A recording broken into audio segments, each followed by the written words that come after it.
Hello दोस्त, कैसे हैं आप सब। और एसएससी जीडी का एग्ज़ाम डेट आ ही गया है। और तो जीएस के लिए आप सब बहुत परेशान ही होंगे कि किस तरीके से याद किया जाए या ना याद किया जाए, किधर से याद किया जाए, किस प्रैक्टिस सेट को लिया जाए।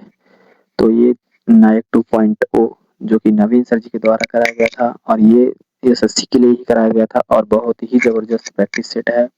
किसी भी एग्जाम को दे रहे हैं तो इसको एक बार रिवीजन जरूर करके जाएं। ये हैंड रिटन नोट्स आपको जो 30 प्रैक्टिस सेट कराया गया था, मैं आपको लगभग पूरा ही दे दूंगा। डेली टू डेली दो दो दे देंगे, लेकिन आप इसे रिवीजन करके ही जरूर जाना, बहुत ही मदद मिलेगी इससे। देखिए, शुरू करते हैं। और ये प्रैक्टिस सेट नंबर 1 है। ऐसे आपको डेली टू डेली एक या दो ऐसे करके आपको 30 तक दे देंगे और रिवीजन कर लीजिएगा और लोगों में भी शेयर कर दीजिएगा। देखिए, कृष्ण किस नृत्य, महाभारत, रामायण, महाकाव्यों और पुराणों की कहानियों में सन्निहित है कथकली। कथकली मोहिनीअट्टम जो कि केरल का है और शास्त्रीय नृत्य कुल 8 है। शास्त्रीय नृत्य कुल 8 हैं। संगीत नाटक अकादमी के अनुसार, अगर संस्कृति मंत्रालय के अनुसार पूछता है, 9 है। नौवा है छऊ। छऊ है, नौवा छऊ है। छऊ जो 3 प्रकार का है। मयूरभंज छऊ उड़ीसा का है। सरायकेला छऊ झारखंड का है। पुरुलिया छऊ पश्चिम बंगाल का है। कुचिपुड़ी जो कि आंध्र प्रदेश का है, इसका से कुचेला, कुचिपुड़ी को कुचेला पूरम गांव में जन्म हुआ था। और सत्रिया जो कि असम का है।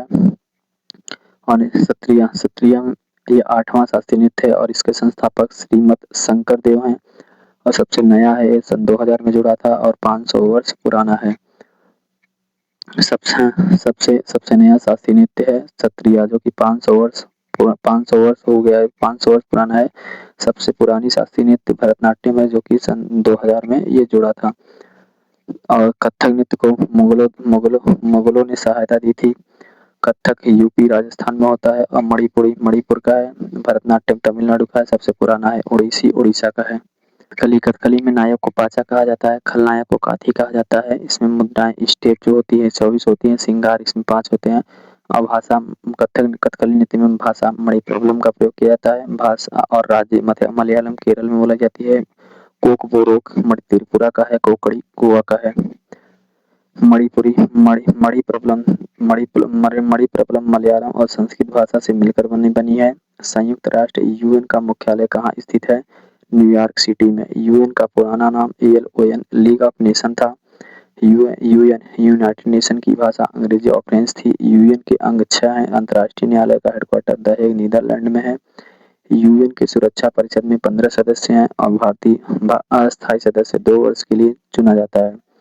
यूएन चार्टर में 19 चैप्टर और आर्टिकल 11 हैं। और जो 5 इसमें देखिएगा 10 अस्थायी सदस्य, 15 में से 10 अस्थायी सदस्य हैं, 5 स्थायी हैं जो कि ABCFR रूप में है। भारत 8 बार तथा जापान 12 बार इसमें 12 बार चुना गया। और सुरक्षा परिषद में अस्थायी सदस्य 2 वर्ष के लिए चुना जाता है। और इंडिया 8 बार चुना जा चुका है। पहली बार 1950 चुना गया था। और एक वर्ष में 5 देश चुने जाते हैं। और यूएनओ की स्थापना 24 अक्टूबर 1945 को हुई थी। शुरुआत में हस्ताक्षर हुए तो 51 देश थे। 51 देश ने हस्ताक्षर किए थे। 51वां देश पोलैंड था। वर्तमान में यूएन में 193 सदस्य हैं। अल्फ्रेड नोबेल पुरस्कार की स्थापना करने वाले अल्फ्रेड नोबेल ने किस चीज का आविष्कार किया था? डायनामाइट का। अल्फ्रेड नोबेल का जन्म 1835 में हुई थी। इनकी मृत्यु 1896 में हुई थी। स्वीडन देश के थे। नोबेल पुरस्कार की घोषणा 1900 में हुई थी। पहली बार 1901 में दिया गया था। शुरू में 5 फील्डों में दिया जाता था: साहित्य, भौतिक, रसायन, शांति और चिकित्सा के क्षेत्र में। गणित का नोबेल कहा जाता है। एबेल अवार्ड को कहा जाता है। वास्तुकला का नोबेल पुरस्कार कहा जाता है। प्रित्जर पुरस्कार कहा जाता है। 1900 ये देखिए, पहले शुरू में ये 5 फील्ड में ही दिया जाता था और ये 1969 में 6वां अर्थशास्त्र के लिए भी दिया जाने लगा। शांति का नोबेल स्टोर्टिंग संसद नॉर्वे द्वारा दिया जाता है। नॉर्वे में दी जाती है। सबसे कम उम्र में नोबेल मलाला यूसुफजई को मिला था। इनकी बुक है वी आर डिस्प्लेस्ड और आई एम मलाला। इन्हें लगभग 17 वर्ष की उम्र में ही नोबेल पुरस्कार मिल चुका था। सबसे अधिक उम्र में नोबेल पाने वाले गुड इनफ को 97 वर्ष की उम्र में मिला था। नोबेल पुरस्कार देने की घोषणा अक्टूबर में किया जाता है। और नोबेल पुरस्कार 10 दिसंबर को स्टॉकहोम स्वीडन में दिया जाता है। शांति का नोबेल स्टोटिंग संसद नॉर्वे द्वारा ओस्लो में दिया जाता है। यह एकमात्र अवार्ड है जो ओस्लो में दिया जाता है। भारत में हवाई परिवहन किस वर्ष में शुरू किया गया था? 1911 में। ये हवाई डाक सेवा थी और ये प्रयागराज से नैनी तक। इसमें प्लेन का नाम हम्बर हवाई प्लेन था। 1932 में टाटा एयरलाइंस की स्थापना 1932 में टाटा एयरलाइंस की स्थापना हुई थी। ये 1946 में एयर इंडिया हो गया था। हवाई परिवहन नागरिक उड्डयन के अधीन आता है। भारत का पहला हवाई अड्डा जो कि मुंबई में है 1928 में बना था। सबसे बिजी हवाई अड्डा इंदिरा गांधी इंटरनेशनल हवाई अड्डा है जो कि नई दिल्ली में है। सबसे बड़ा हवाई अड्डा राजीव गांधी हवाई अड्डा जो कि हैदराबाद में है। 100वां हवाई अड्डा पाक्योंग जो कि सिक्किम में है। वायुयान अधिनियम 1934 में आया था। सौर ऊर्जा से संचालित पहला विश्व का एयरपोर्ट जो कि कोच्चीन में है। ये पीपी मॉडल पर आधारित है। पीपीपी का पूर्ण रूप है पब्लिक प्राइवेट जनगणना 2011 के अनुसार दशक के दौरान जनसंख्या वृद्धि दर रही 17.64%। सबसे ज्यादा दस की वृद्धि 1961 से 1971 के बीच रही 24.8%। सबसे कम दस की वृद्धि 1911 से 1921 के बीच रही थी 0.31%। 2011 की जनगणना के अनुसार जनसंख्या घनत्व 382 व्यक्ति प्रति वर्ग किलोमीटर। लिंगानुपात 943, बाल लिंग अनुपात 919 और साक्षरता दर 74.4%। पुरुष साक्षरता दर 82.10%। महिला साक्षरता दर 65.46% और 2011 में जनगणना आयुक्त सी चंद्रमौली थे। 2011 की जनगणना की रिपोर्ट कब आई थी? 31 मार्च 2011 को। 2011 के अनुसार सबसे कम जनसंख्या सिक्किम में है और 2011 के अनुसार सबसे ज्यादा जनसंख्या यूपी में है। फॉलो ऑन किस क्रिकेट प्रारूप से संबंधित है? केवल टेस्ट मैच से। 200 रनों के अंतर को फॉलो ऑन कहते हैं और एक दिवसीय मैच 50 ओवर का होता है। टी20 20 ओवर का होता है। टी20 में पावर प्ले 6 ओवर का होता है। एक बॉलर 4 ओवर फेंक सकता है। आगे देखिए, पावर प्ले में 30 गज के दायरे के बाहर दो खिलाड़ी रहते हैं। DLS method Duckworth Lewis system और डीआरएस की शुरुआत 2008 में हुई थी और इसकी शुरुआत इसको मत देखिएगा, इसका सिर्फ फुल फॉर्म देख लीजिएगा बस। डीएलएस डकवर्थ लुईस सिस्टम शुरुआत 1997 से जिम्बाब्वे और इंग्लैंड के बीच हुआ था। यह टेस्ट में नहीं होता है।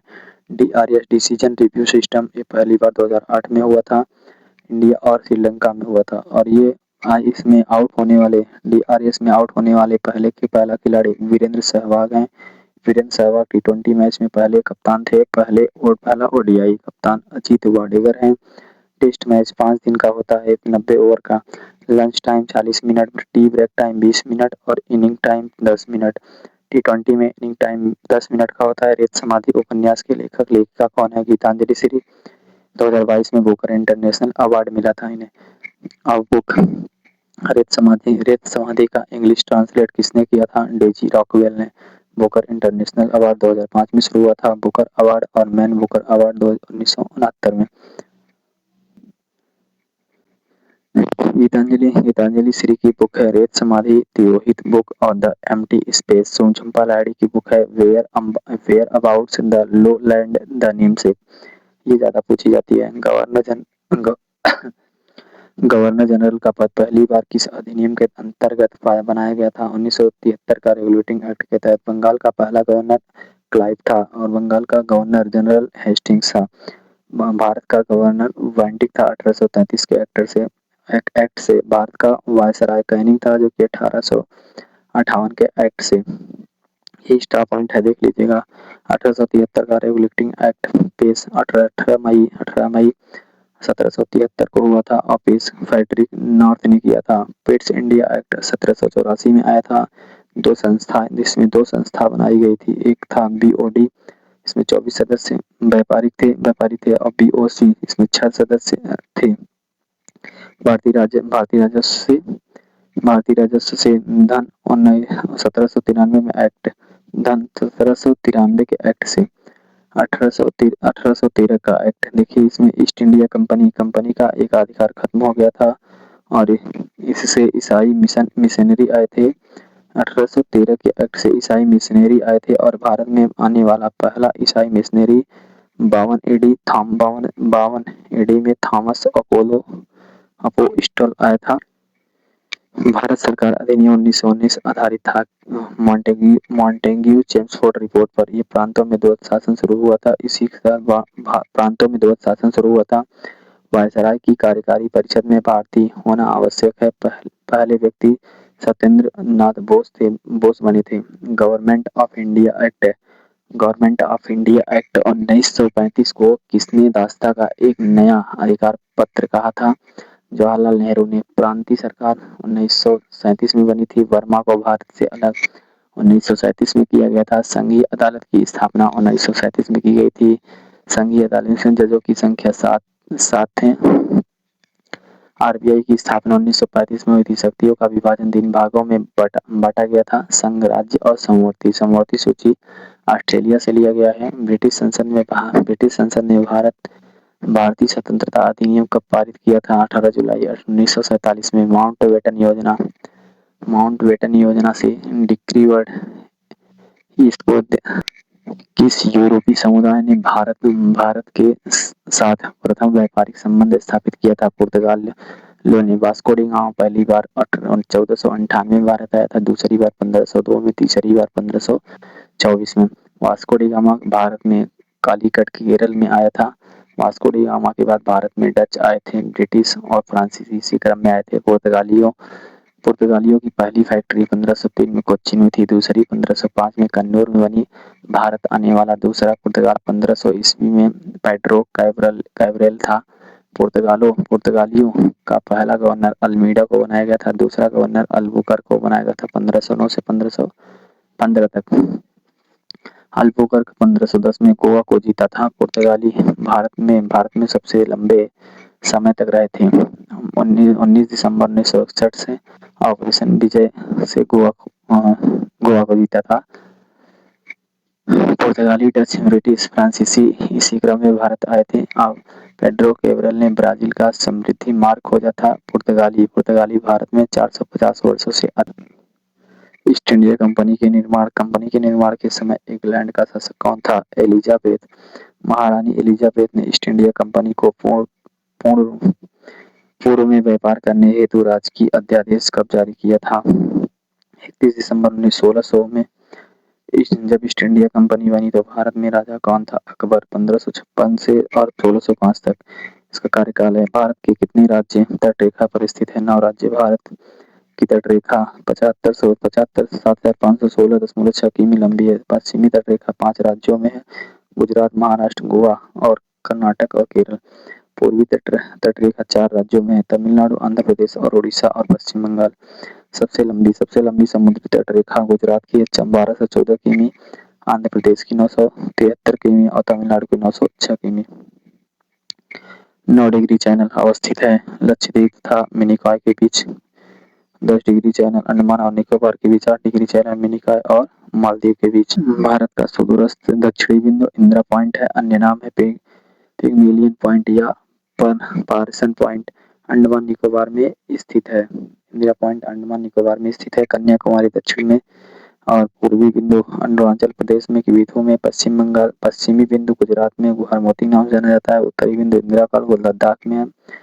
भारत का अक्षांशीय विस्तार 8 डिग्री 4 मिनट से 37 डिग्री 6 मिनट उत्तरी अक्षांश। भारत का देशांतरीय विस्तार 68 डिग्री 7 मिनट से 97 डिग्री 25 मिनट पूर्वी देशांतर। कर्क रेखा किन राज्यों से होकर गुजरती है? त्रिपुरा, मिजोरम, पश्चिम बंगाल, राजस्थान और गुजरात, छत्तीसगढ़, झारखंड, मध्य प्रदेश। स्टॉप पॉइंट है, इसको देख लीजिएगा।